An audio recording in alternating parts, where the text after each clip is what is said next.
try the spirits whether they be of God. Now, human beings, we get impressed with all kinds of things. We become enamored by the spectacular. But you have to examine the fruit. You have to examine the fruit.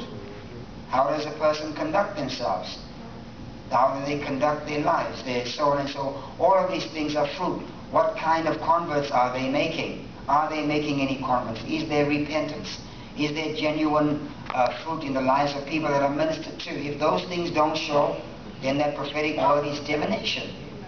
Because they are depending on the spectacular to mess with the people's minds. And that's not of God. That's not of God. And so, number one, does the prophet's word come to pass? A number of years ago, there were a couple of prophets that prophesied in the city of Hong Kong. In 1997, the city of Hong Kong was going back from British rule. From 1897, the British had taken over Hong Kong and they were given 100-year lease of the city. And the city of Hong Kong flourished and thrived under British rule. The governor of Hong Kong was a British appointee by the British government. But in 1997, China wanted their city back. And so in 1997, there were all kinds of prophetic words being released amongst many, many mega churches that when China takes back Hong Kong, there's going to be bloodshed in Hong Kong, people are going to be losing their properties and so on and so forth. And many, many believers sold properties, sold their businesses for pennies on the dollar and moved from Hong Kong, many of them to the United States, a lot to Great Britain. And when the Chinese took over Hong Kong, and this is now almost, 13, 14, 15 years later, none of that has happened. But none of those prophets that presented that word apologized and were made to account for that. They were not made to account for that, which is irresponsibility.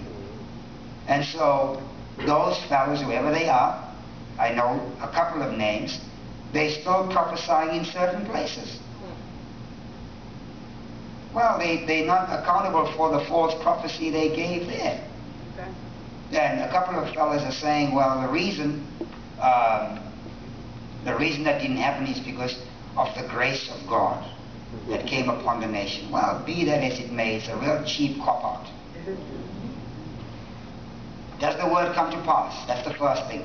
Test number two, is the prophecy accurate? Is the prophecy accurate? Jeremiah 27 verse 16. And it's tedious reading, but let's just go through it. Also, I spoke to the priests and to all this people, saying, Thus saith the Lord, hearken not unto the words of your prophets that prophesy unto you, saying, Behold, the blessings of the Lord of the house shall now shortly be brought again from Babylon, for they shall prophesy a lie to you. In other words, these are feel-good, make you feel good prophets. You know, hearken not unto them. Serve the king of Babylon and live, and so on and so forth. And so he's giving a great differentiation between what's true and what's not true, and he's giving a specific word. He said there's a bunch of guys here, they're going to stand up here and give a prophetic word that's not accurate. It's not accurate.